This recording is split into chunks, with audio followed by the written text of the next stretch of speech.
back to the channel. This is BTE TV and I am Tony Jackson. The following presentation is not fiction. It is the first-hand account of a former Marine whose life ended in a tragic accident. An accident that left him clinically dead and plunged into an experience he never expected. Now, what you're about to hear is his testimony.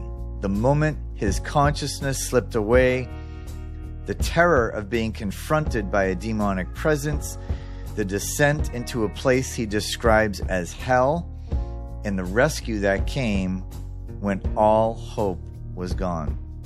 This is about an hour-long conversation, raw, unfiltered, and deeply personal.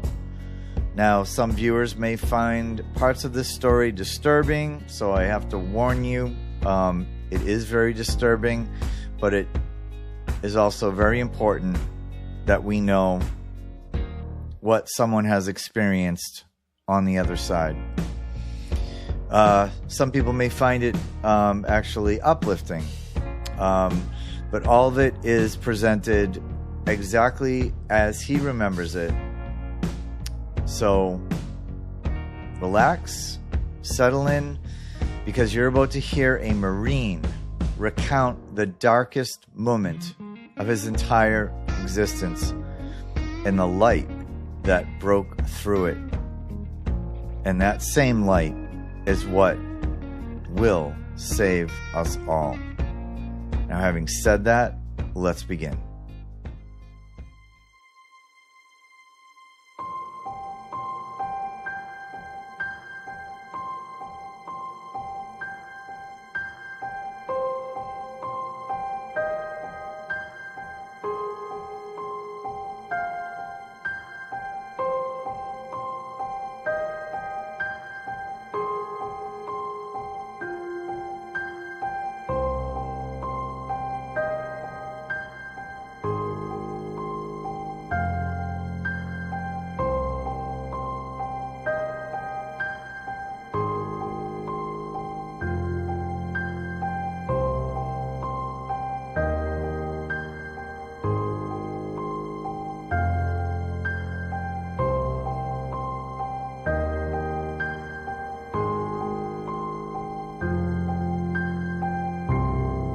God blesses whoever hears this, so that your soul might be saved.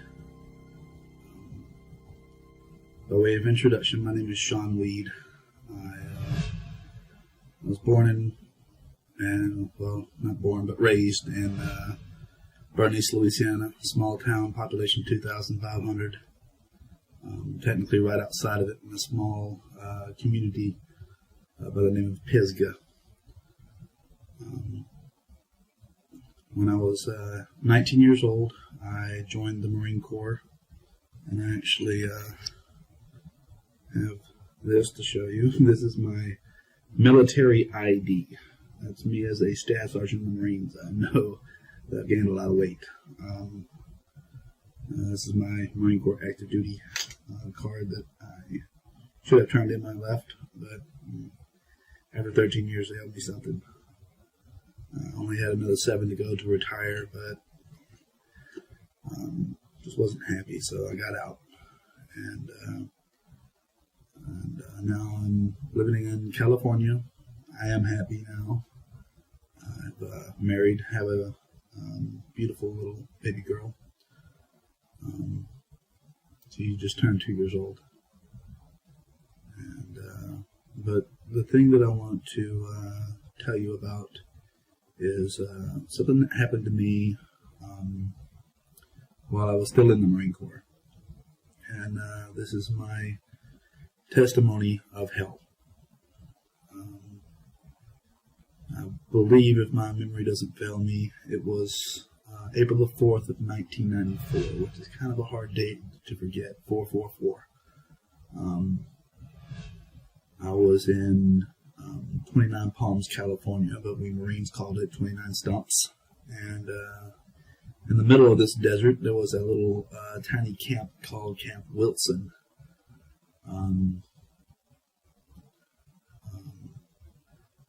I was in the middle of a training cycle because I was with artillery. And every time we go from Camp Lejeune, North Carolina, to 29 Palms, California, to do training, we stay there for 2 months. In the very middle of it, we have a 4-day period of leave. We call it a 96, which is 24 times 4. Anyway, if you do the math in your head real quickly, you'll see that it's 96 hours. I was at that time not a what I would consider a Christian.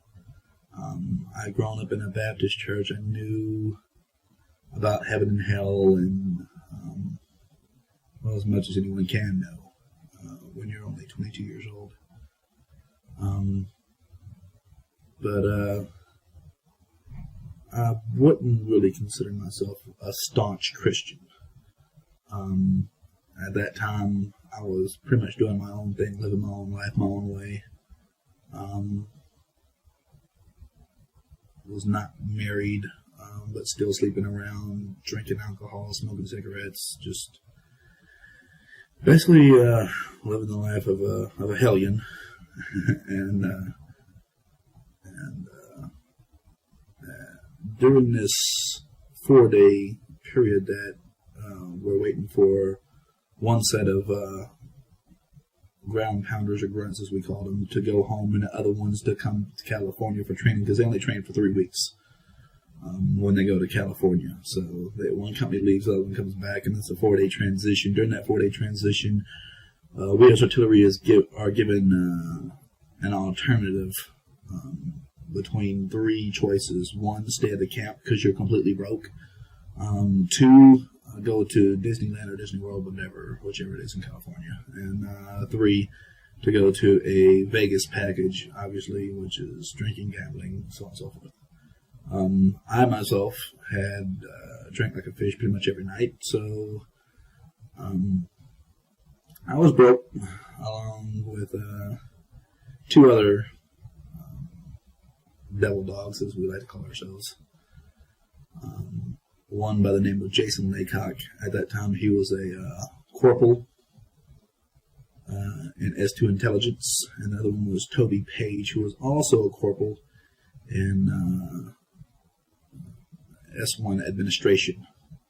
I myself was S3, which is Fire Directional Control. And at that time, I was a Lance Corporal, so I was 1 rank beneath them.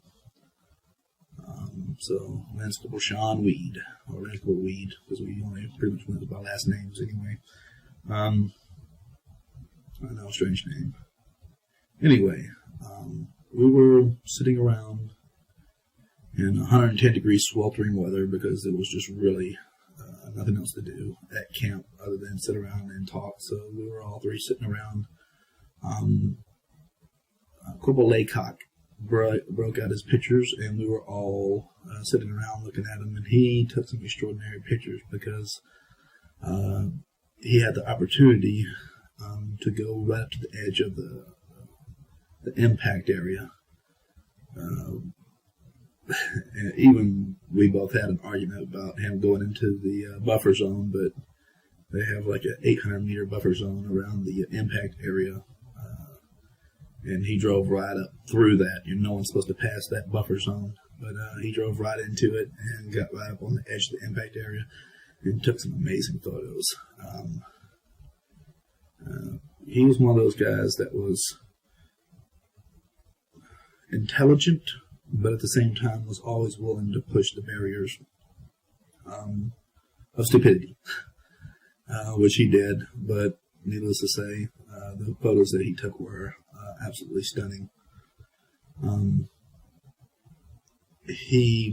After we got through viewing his photos, he broke out his camera and realized he only had 3 photos left to take before it was the end of the film. So he had us get up. He took a picture of his green folding cot, which had everything he owned underneath it. Alice pack, sea bag, boots, you name it, it was all underneath there.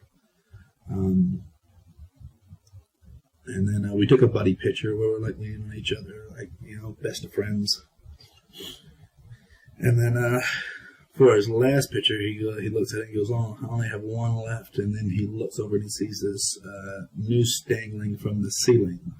The noose was made of hay rope, which had tiny little sprigs sticking out from it. And the noose was hanging from a rafter that was inside the A-frame, was only about 6 foot 8 inches from the ground, and the noose actually hung all the way down till it was about 1.5 feet off the ground. So it wasn't like anybody was worried about hanging themselves. You'd have to lay down on the ground to hang yourself with this thing, literally. And of course, it was made of hay rope, so it wasn't like wax rope, which slides really easily to close the noose. So I mean, you could literally step your foot in the noose without having to lift your knee above a 90-degree angle and stand up on it. Grab the rope and literally stand up inside the noose, and it wouldn't tighten down around your foot. At least not before your foot touched the ground anyway. So you could put your full body weight on it. So, I mean, Marines, when they get bored, they do all kinds of stupid things with rope. You know, like this one guy made a muzzle for a horse. Another guy took it and made daisy chains out of it. And another guy just took it and made a 13-knot noose. He was absolutely bored, had nothing to do. Nobody really cared. We always just went around it. It wasn't like it was a big deal or anything. But anyway, for the last picture, he looks over the noose and he goes, "I got an idea." And usually when an intelligence guy says that, it usually ends up being the equivalent of, you know, a redneck saying, "Hey, y'all watch this," you know. So it usually turns out bad for everyone, which it did. Anyway, he, since I was the lowest man on the totem pole, he says, "Hey, Weed, why don't you," and of course, on top of that, it was a little bit crazy. He said, "Hey, Weed, why don't you go over there and stick your head inside that noose and act like you're dead, and I'll take the last picture." I'm like, okay. I'm thinking to myself, not a bad idea. And I went over there, stuck my head in the noose. And, of course, I had to kneel down. So I squatted down, you know, towards the ground so I'd have a little bit of tension on the rope so it looked like I was actually hanging. And he was just going to take a picture from my waist up. Anyway, he went to take the picture and the batteries had died. So the camera obviously just shut down. So he went back over there and was replacing the batteries. While he was doing that, Cripple Page walked up and began whispering in his ear. And that should have automatically given it away. And it kind of did. I was kind of suspicious from that point. But it was... those suspicions were kind of like thrown out when Corporal Laycock looks at him, you know, and goes, "No, that's not the way it works. If I buy, you fly." And he took out his wallet, took out a $10 bill, and gave it to Corporal Page, and Corporal Page went running out the back door. And in the meantime, you know, he had to replace the batteries in the camera, and we went back over there, and you know, he was giving me direction. He's like, "All right, now let your arms dangle loose. Now close your eyes. You know, relax them. Don't make any wrinkles. You know, stick your tongue out a little. You know, cock your head to the side a little bit. You know." And he's giving me all these instructions so that it would make a real looking photo. And I didn't know it, but at that time, he was using his voice to mask the footsteps that were sneaking up behind me. Corporal Page had gone out the front door and came to the back door right behind me and was sneaking up on me. He grabbed the knot and slammed it down around my throat, just as I had exhaled. So immediately I stood up, stunned, you know, because I didn't know. Number one, I didn't know that he was sneaking up behind me. Number two, I just got this rope slammed down around my neck, and number three, I couldn't breathe. So I immediately stood up, and I knew I had just seconds left, maybe 6 to 8 seconds, because I had just exhaled and I couldn't breathe back in. So I jammed a finger into the the knot and actually scratched my neck in the process of doing it. I had a finger in the noose, and I grabbed the knot in the back, and I was pulling against it. But what I didn't understand is that the rope comes down through the knot, comes off to the side around your neck, and then comes back up through. So if you don't grab this knot and twist it over to the side, you'll never get this rope to slide because it's at an L. It's like this. It's hooked into there, and it won't come loose until you straighten it out. Of course, it was on the back of my neck, and I didn't have all that much time to think about it. So I'm just grabbing the knot and pulling for all that I'm worth. And with one finger, it was just not enough strength. So I shoved another finger in there and grabbed the knot. And I knew I only had seconds left. And I said to myself, I have one shot, one chance to get this right. Otherwise, I'm a dead man. So I shoved the second finger in there, and I grabbed the knot, and I closed my eyes, and I clenched my teeth, and I pulled for everything that I was worth. And I felt something give way, and I fell forward, and I was out. And I was glad to be out. And the guys, they just looked at me, and they go, like this, and I gave them a few choice words, which I will not repeat.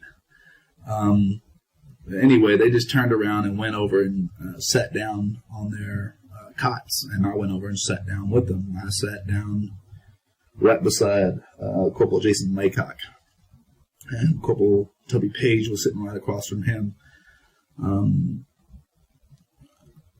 Corporal Page reached underneath his cot and pulled out a brown paper bag.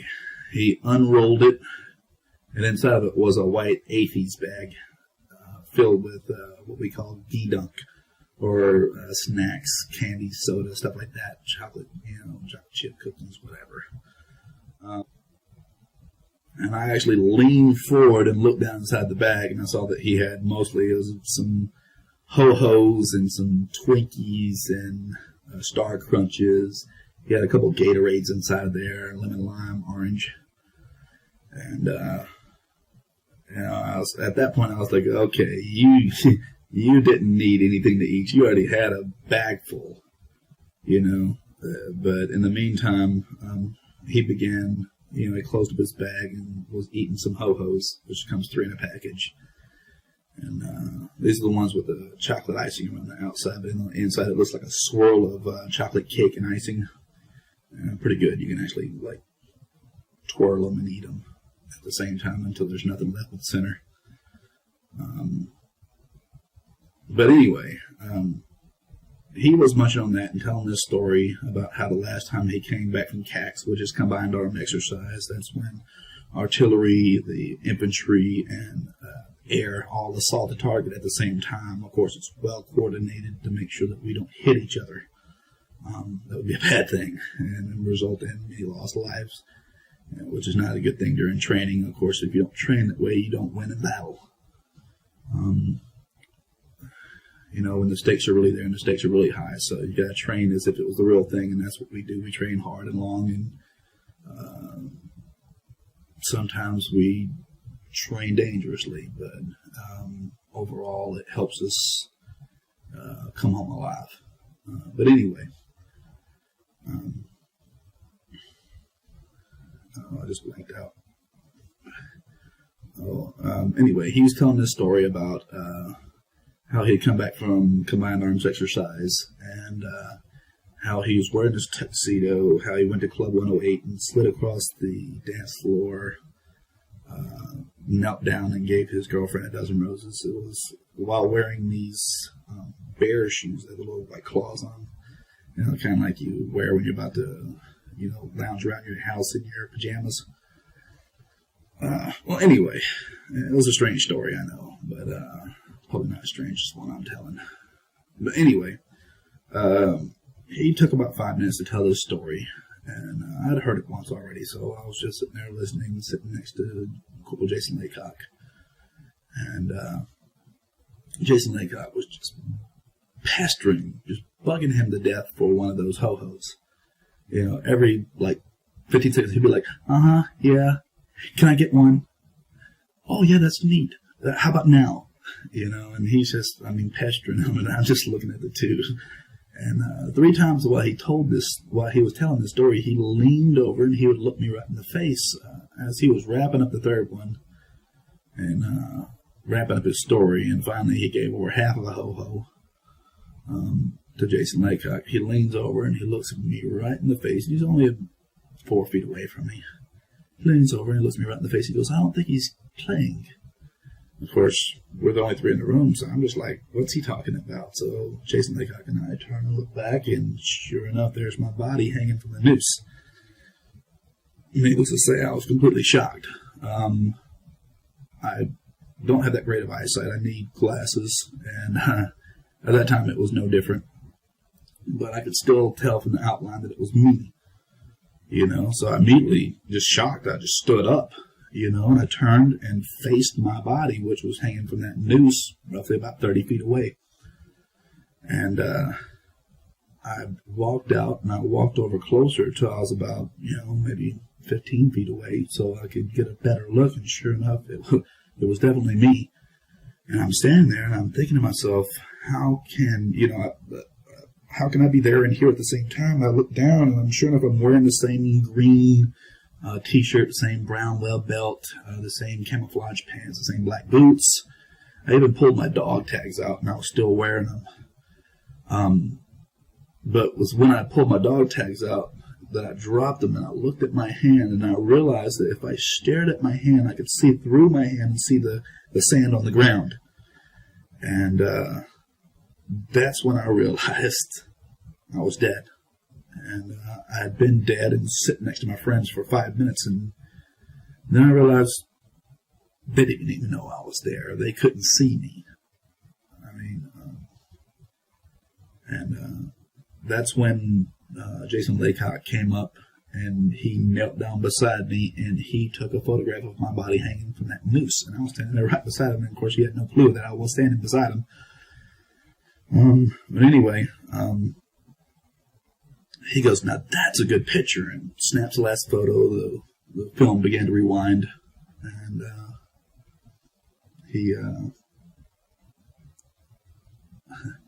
Corporal Toby Page walked up and looked beside him and just gave him this stupid look like, are you, and he actually said exactly what I was thinking, are you retarded? He goes, look at him. And of course he said a few expletives, which I will not repeat, but he goes, look at him. He goes, his nose is blue. His lips are blue. His eyelids are blue. There's drool hanging out of his mouth all the way down to the ground. And he goes, are you a bleeping retard? You know? And he stood up and he took a couple steps forward. because Jason Laycock has these really thick bottle lens glasses. And his eyesight's no better than mine. And I give you a basic description of Jason Laycock.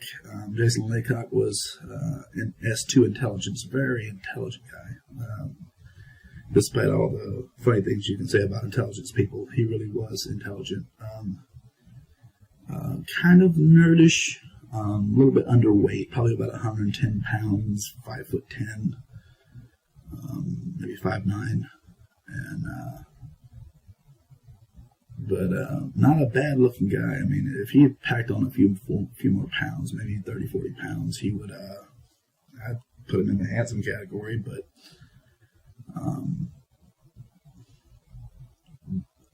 Corporal Page was probably about 5'9", 5'10", about the same height, only he was a real buff guy, because he worked out in the gym a lot. Most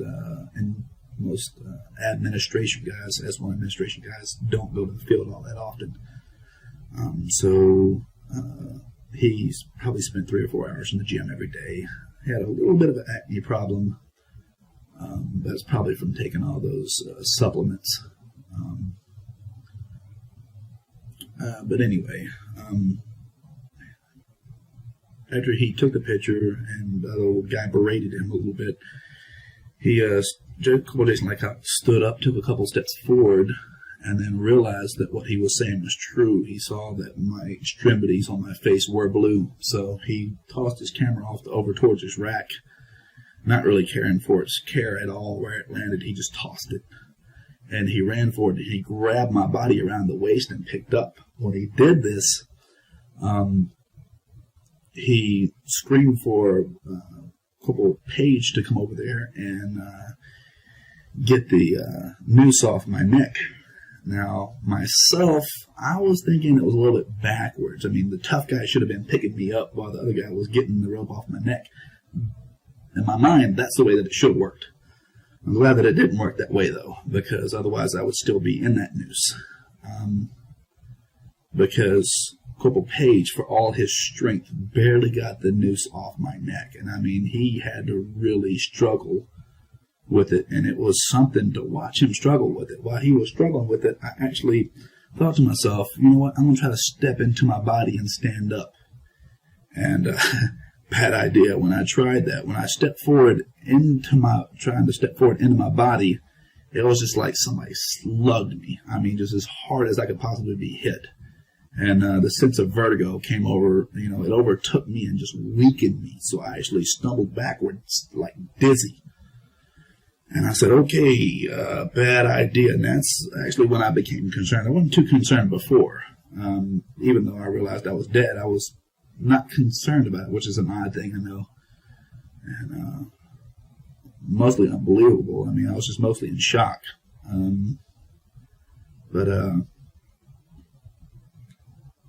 Anyway, they managed, for all his strength, it took him 2 or 3 tries to get the rope off my neck, and he was just exhausted afterwards. I mean, his arms were completely burned out. And like I said, this is a guy who lifts weight in the gym constantly. So he really exerted himself. If it had been the other way around, Jason's small frame would have never been able to get that rope off my neck, even though the other guy could probably held me up for hours. But it never would have come off. Anyway, they drag my body over and they throw it on my rack. And immediately, Corporal Page began to freak out. I mean, he's like, oh my God, we got to tell somebody. We got to do something. I mean, he was in the go mode while Corporal Page was sitting over there like a thinker. You could tell his mind was just turning at 1,000,000 miles an hour. And he was looking over at Corporal Page, and he was like, shut up, stop pacing. And, I'm thinking.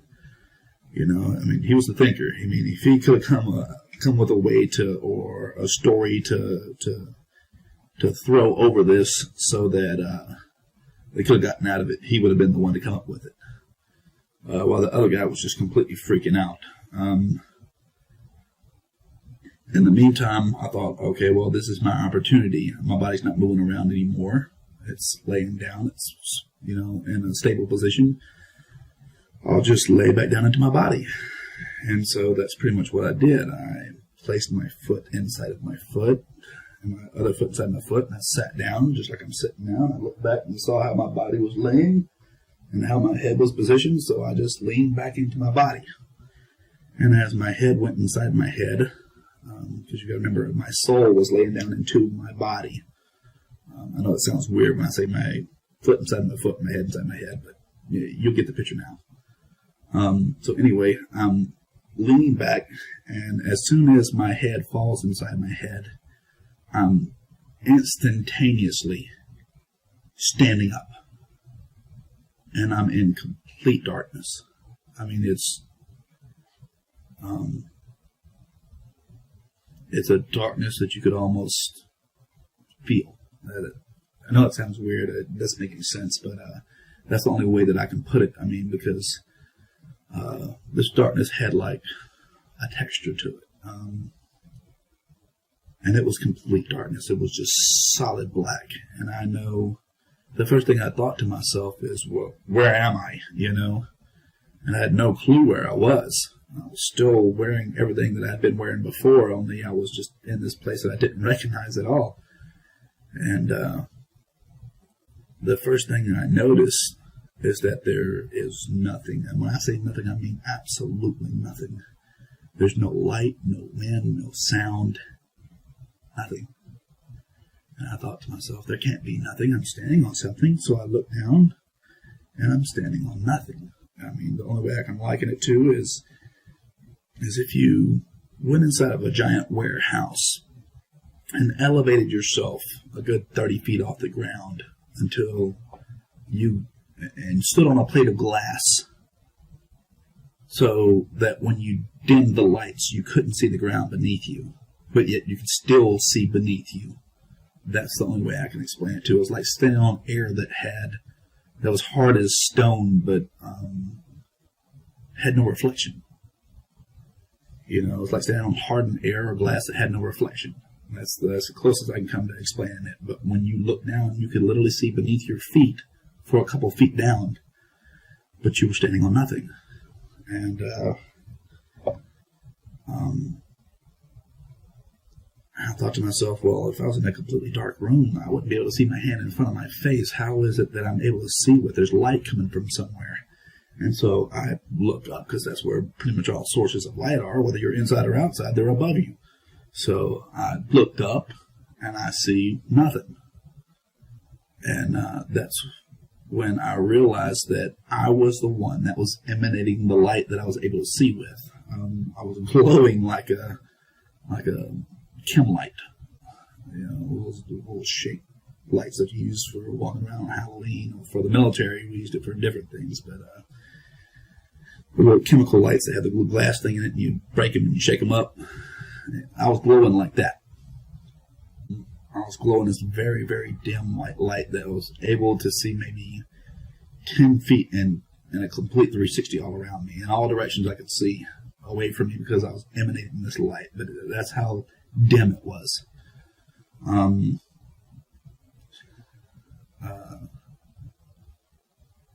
I thought to myself, okay, well, I don't understand how I'm emanating this light. It doesn't make any sense to me, but what I do know is one thing. I'm standing on some kind of ground. And I thought to myself, if there's a ground, maybe there's a ceiling. So I went to reach my hand up, and as I reached my hand up,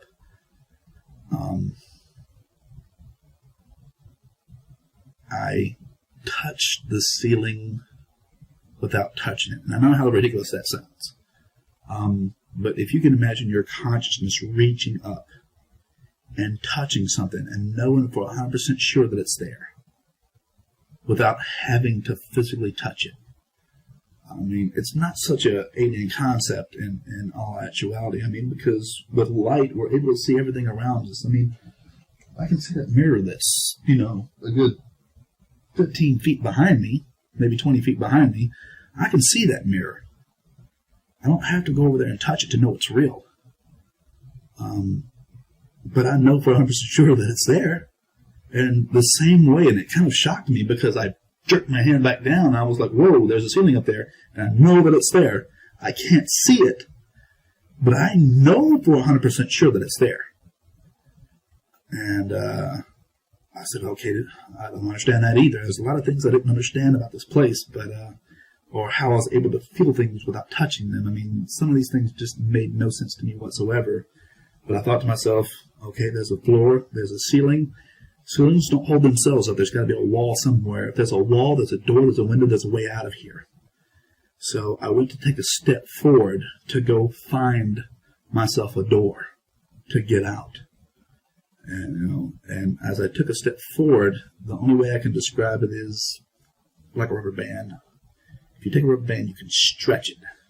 And that's how it's either my body did or my consciousness did. All I know is I found myself moving forward at a very rapid pace, but yet my back foot was still in place.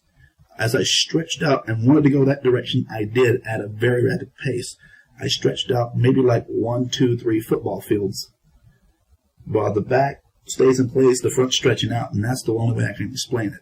All I know is I knew for 100% sure that I was moving forward at a very rapid pace, but I was getting nowhere. So with my back foot in place, I began to spin, and as I'm stretching out, I began to realize that I'm standing in between 2 parallel planes that stretch on forever, and there's There's no walls. There's no doors. There's no windows. I'm trapped in between these two parallel planes, and there's no way out. And when I realized that, I pulled my foot back and put it down without even having left where I was standing. Like I said, I stretched out at least 3 football fields worth of length, a good 300 yards. And from that point, I became very scared. And but before I could even think another thought, I was snatched up off of my feet by a very, very large demon. Of course, for me, I didn't know what had happened. It was like getting hit by a truck and having no clue that it was ever coming. This thing had come up behind me so fast, and it caught me by complete surprise, and it was so big. I can't possibly begin to describe what it's like being, what it feels like to be in the grips of something that big. But I'll do my best. 1 minute I'm standing there, and the next minute I'm leaning backwards like this. My feet are out more or less in front of me, and they're popping. And I had this pain just shooting from my head to my feet like a bolt of electricity, but it's not stopping. It's like being constantly shocked or electrocuted. And I had this pounding sensation, just hurting pounding sensation coming from my left shoulder that hurts even worse than this electricity that's running through my body. And I look to my left and I see these fingers which come down to roughly the bottom of my chest. And it was even hard to look over to the side because the depth of its hand was like this. The width of its hand was like this. I mean, it literally went from the side of my neck up to maybe past the end of my shoulder, the width of its hand.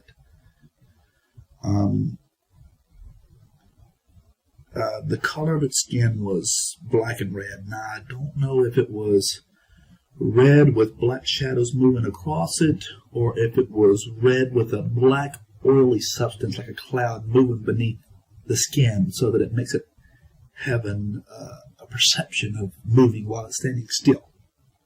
You know, kind of like the sky stands still and the clouds will move across it. Kind of like that. I'm watching these giant red fingers with blackness moving through it. Now, like I said, I don't know if it was shadows or if it was a substance beneath the skin. All I know is the fingers were very big. Each one was about this big around and roughly about this long. And this thing was crushing my left shoulder. Now, one thing I do understand in retrospect is that pain when you have no body. When you have a body, I can break a finger, and it only hurts here where the break is. It doesn't hurt at my feet. But when you're in your soul's body, when your soul experiences pain, you experience it everywhere because there's no pain receptors to stop your brain from saying, oh, it hurts here. No, it hurts everywhere. Anywhere you experience pain, it runs through your body like electricity. You feel it from the very top of your hairs to the bottom of the soles of your feet. If I hit you in the leg, you would feel it in your ear. For as weird as that sounds, you would feel it everywhere. Because, like I said, there's no specific pain receptors. You just feel pain as if it were a bolt of electricity through your entire body. The only thing that lets you know exactly where you received that pain from would be that pounding sensation, kind of like a heartbeat. That throbbing sensation when you got an infection. That's the only thing that lets you know exactly where you've been hit. You feel it everywhere, though. And this thing had a hold of me, and I'm looking down at these fingers, and I'm just thinking to myself, what is this that has a hold of me? And as I'm thinking this, I understand now, also in retrospect, that anything that you think in this place can be heard as if you had spoken it out loud. And this thing had me like this and was just smiling at me. It looked back and it was smiling at me, waiting for me to look at it. And when I looked over my shoulder and up at it, it was already staring at me. And I understand now that it had heard what I was thinking and just wanted to give me a nice little shock, you know, on top of the pain that I was already experiencing. Just because of the grotesqueness of its face. I mean, this thing was grotesque. And it was huge. Overall, the thing, I know this sounds already more crazy than everything that I've already said, but this thing is 13 feet tall, and it's not like I sat there and said, okay, stand still, let me grab a step ladder and measure you. Where's my tape measure? You know, no. Anything that you want to know in this place, all you have to do is ask it. Ask it in your mind or ask it out loud, and the answer will be given to you. It doesn't matter.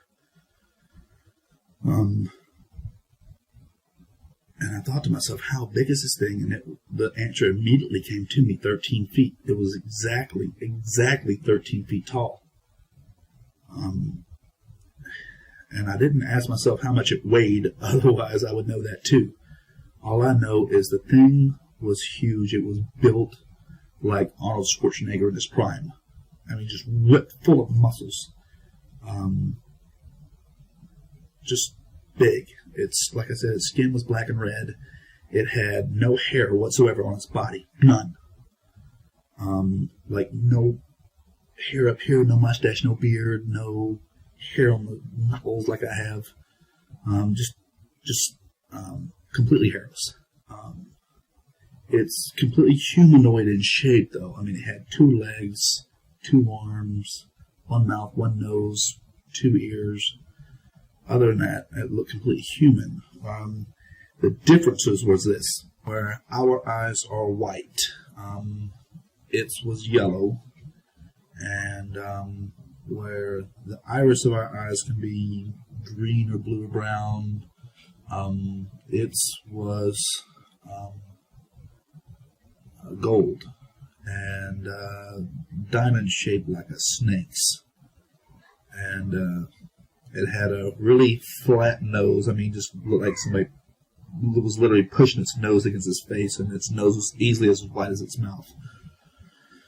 So really flat, really wide nose, and gleaming white teeth. I mean, perfectly shaped, just like a human's, probably better than mine. And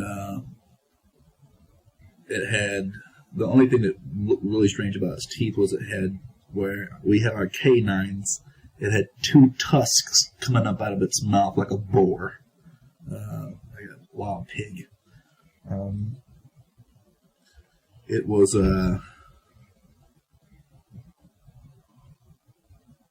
I said it was just very large, 13 feet tall, and just extremely muscular. And this thing, like I said, it just picked me up like I weighed nothing to it. And it was taking me along for a ride, and but just I only looked at its face for, I would say, a second, and that's all that it took. Yeah, I was just, as a man, I'm not afraid of any other man on the face of this earth. I will fight anybody. I don't care how much bigger they are than me. But this thing, there was no fighting it. I mean, it was far too big. I mean, 13 feet tall versus 6 feet tall. I could stack another one of me on top of my head and still not be as tall as it. You know, and if I had to guess, I would say roughly about in between 3,000 and 4,000 pounds. I don't know for sure. I'm just guessing, but I would say that's a pretty fair estimate. The thing, like I said, it just picked me up and took off with me, and I'm not sure if my feet were popping out of just sheer pain, or if it was the speed at which we were moving, but this thing was running. It had me by one hand, by the shoulder. It had me by the shoulder with one hand, And it was moving at a very, very fast velocity. If I would guess, I would say probably at over 80 to 100 miles an hour. Just rough guess. It may have been faster than that, I don't know. But all I know is the thing was moving very, very fast. And had complete control. I mean, just there was nothing at all I could do to get away or anything like that. And I looked at its face for only a second, and it was enough to scare me. It would be enough to scare anybody, I'm pretty sure. And I looked away from it, and from that point forward, the only way I can describe it is all hope just poured out of me. I literally felt hope and emotion as if it were a physical substance, like water in a cup just being poured out of me. I literally felt hope pour out of me, starting from the inside of my head. It just drained out of my body all the way down and right out through my feet. And once hope left me, it was like I became numb. My feet were still popping, but I couldn't feel any pain. It was just like I was just drained completely of all strength. Any energy that I had was just gone. It was, I don't know if this is in the Bible or not, but I think that the strength of hope is in God. You know, and without God, without any hope, you don't really have a reason to live. You don't have a reason to fight. You don't have any strength whatsoever. So without hope, you don't have strength. And I know that's kind of grasping at straws in a way, but for me it makes sense. And after hope left me and I was just kind of like going along for the ride, just numb, realizing that this thing was taking me wherever it wanted to take me, that's the next thought that came to me, is where is it taking me? And then the thought instantly came to my mind, the answer did. And the answer was, it's taking you to hell. Now, when I grew up in a Baptist church, I was taught hell was fire and brimstone. That's an empty void of an area. But that's also in the Bible, too. We just don't pay much attention. And they shall be cast out into outer darkness, where there shall be weeping and gnashing of teeth. The outer darkness that they're speaking of is where I landed. For those who are evangelical and believe that hell was literally split in half at one time before Jesus died on the cross, into one part that was called Abraham's bosom, and to another part that was the portion of fire where people were still tortured, as Jesus talked about it in one of his parables. I think this was one of those things that was not really a parable. I think it was a true story of Lazarus and the rich man, where the one was being consoled in Abraham's bosom, and the other, and only separated by a short distance by an impassable chasm.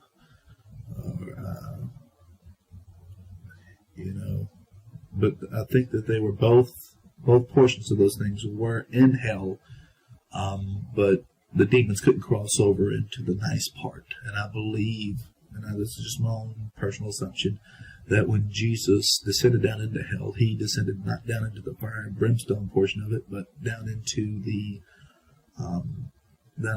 Abraham's bosom portion of it, and he took those people back with him, and more or less took the land with him and all the people, and connected it to the city of God, which is where he came from.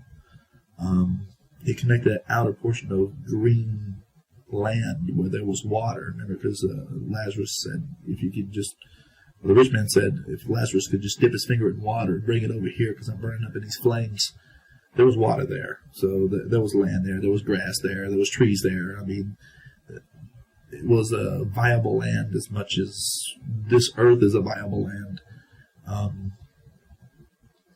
Just in a heavenly realm sort of way. But anyway, I understood that it was taking me to the portion that I did not, certainly anyone would not want to go to, which was the fire and brimstone portion. It was going to take me to that fiery lake and cast me in, and I understood that. And when I understood that, it was mortally appalling, is the only way I can put it. I mean, it played over and over in my head again. It's taking me to hell, it's taking me to hell, it's taking me to hell. And there was just nothing I could do. Nothing I could do to stop it, nothing I could do to prevent it. And I just kind of dropped my head. And while this is playing over and over and over in my head that it's taking me to hell, and I saw this pinpoint of light, well, before I saw the pinpoint of light, I started thinking to myself, this is wrong. I'm not a bad guy. I've never murdered anyone. I've never molested any children. I've never raped any women or done anything just drastic that would cause you to be placed in hell for sure. For me, I was just an average person. I drank a few beers, smoked a few cigarettes. I wasn't like into drugs or, anything like that. I mean, I was just an average guy. I go to church every once in a while, so I didn't really picture myself as bad, not bad enough to end up in hell. But one thing that I understand now is there's plenty of good people in hell. A lot of people that used to call themselves Christians are there. And it's because they didn't really devote their life to God. They lived one foot in and one foot out like I did, And you don't have to be a bad person to go to hell. All you have to do is just be average.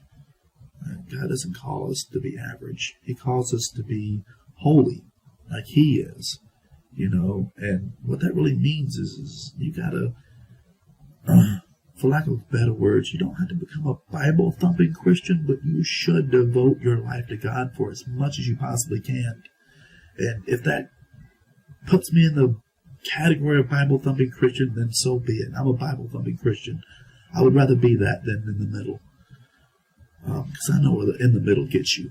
It gets you in the same place that being fully against Him gets you. It's kind of like He said in Revelations 3:20, I wish that you were all the way for me or all the way against me, but because you were in the middle, because you were lukewarm, I spit you out. I don't want to be that again. I don't want to go back to hell. I know it's there, and I know the place is not made for us. It was made for them, and we just unfortunately do not realize the reality of the place. The reality of the place is far worse than you can imagine, and I only experienced a taste of it. I landed on the doorstep of hell. That's the way I like to look at it. Or you can even say I landed in the middle of hell, but it wasn't fire and brimstone, although I know for certain that it does exist because that's where it was taking me. And although I never laid eyes on the flames, I know that they really do exist. But as I was thinking this to myself, that I'm not such a bad guy, why I'm ending up here, that's when that light appeared. And I looked up at it, and it looked like a star far off in the night sky. Something so tiny and insignificant and far away that it couldn't possibly help me. And then I saw it moved off to the left a little bit, and I picked my eyes up, my head up, and I looked at it, and I thought to myself, did we just change direction, or did it move? And it went back to the right, and I thought for myself, no, for certain, we didn't change direction, it moved. And I thought to myself, well, what is that? And as I thought that, and began to focus in on it, it just came rushing at me like the only way I can describe it is the speed of this thing was like a bolt of lightning. It came at me so fast that one moment it was just like a tiny little star in the night sky, and the next minute, white, bright, blinding white light. And this hand was reaching down to me, and it was an angel. It's all right.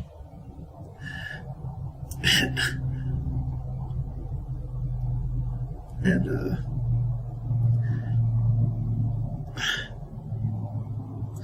my hand just reached up and grabbed its head. I was thinking to myself, I'm going to reach up there and grab his hand, and this hand is going to save me, because that's all that I saw was just a hand. But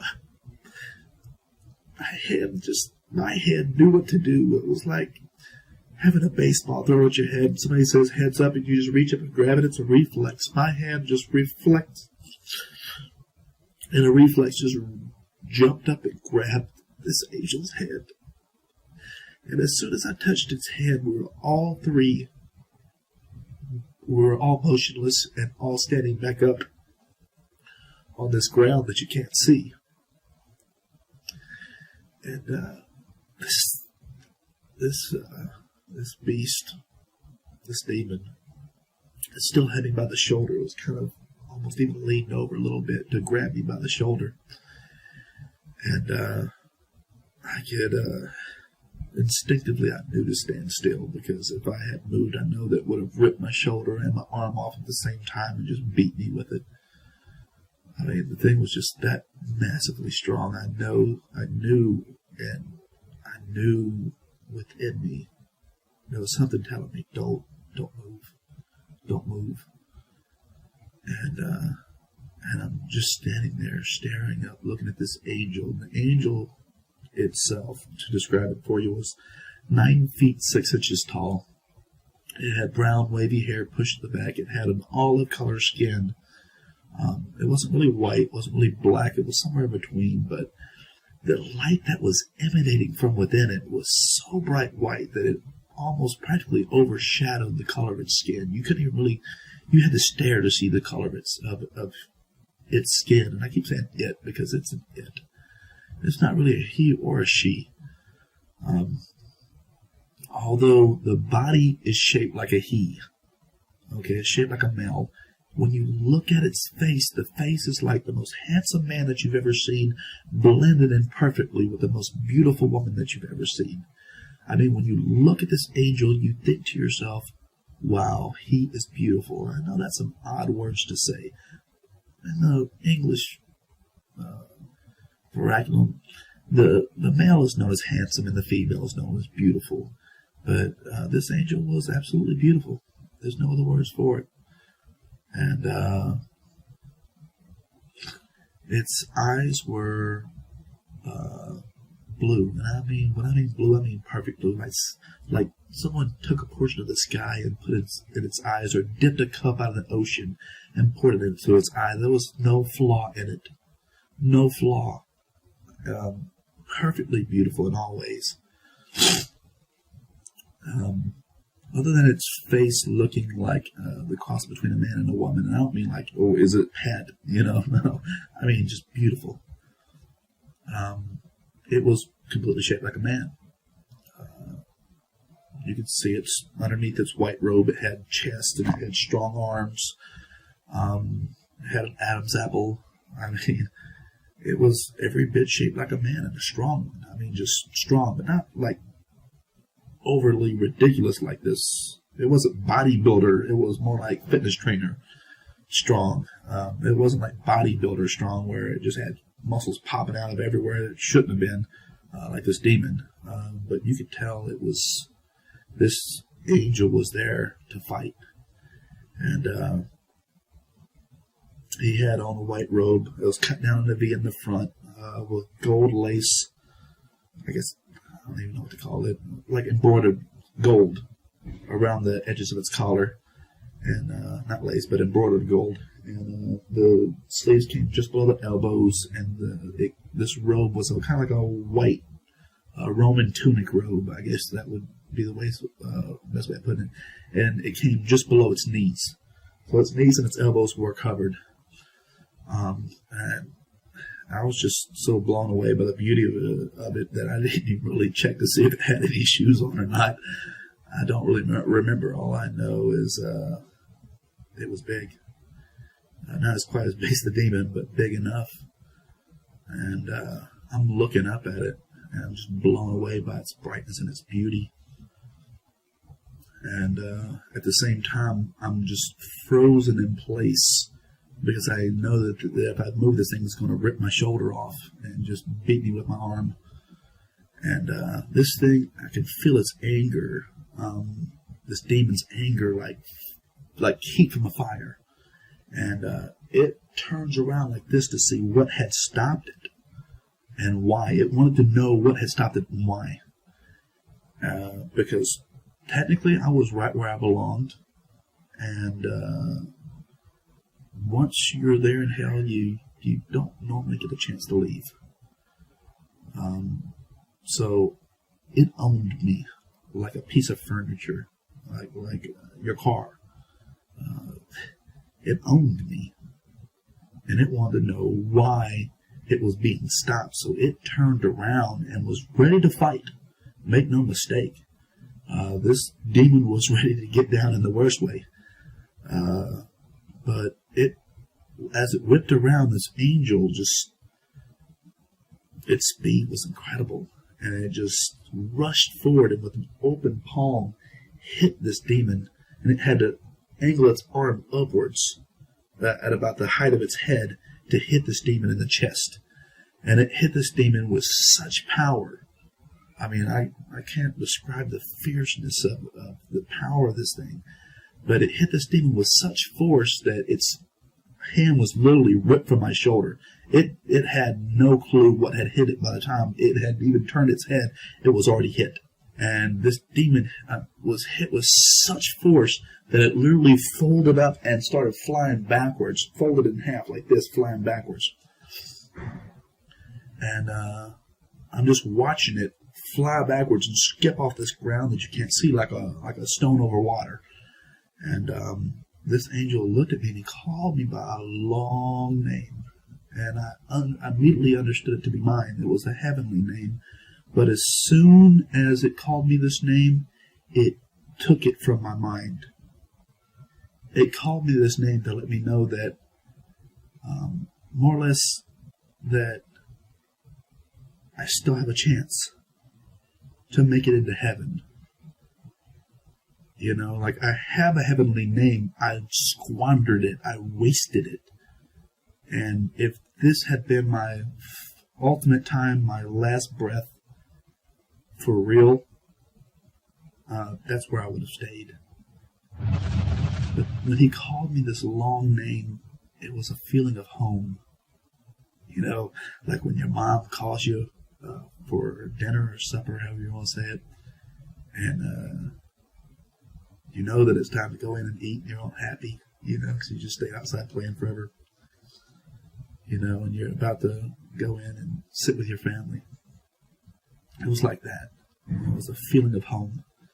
And it looked at me and it began to speak to me, and its voice was like a waterfall. If a waterfall could speak, it was like a rushing sound in your ears, like Shawn. And I understood later on that it was converting my understanding to understand its language. It didn't descend down to my broken language of English. It elevated me up to understand its language. It messed with my mind, for lack of better words, but it elevated my understanding. And he looks at me and he says, "Hello, my name is Michael." And I immediately knew that this was the archangel of the Bible that spoke of the archangel Michael. And I can tell you for certain, I've seen them both. I've seen the archangel and I've seen Jesus, and they look nothing alike. And they are not the same being.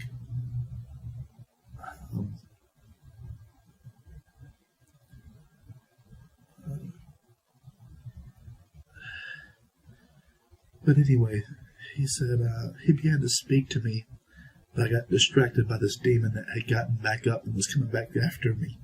It was coming back to get me. And it was coming back to fight this angel for my soul. And so I turned back because I knew that it was coming. I'm sorry.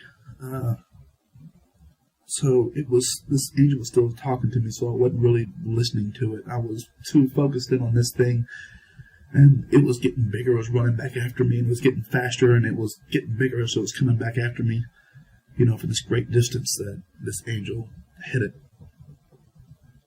And so I looked back at him like, whatever you got to say, please just hurry up and say it, and if you can get me out of here, please get me out of here. And this is what I was literally thinking, and he just looked at me and he gave me a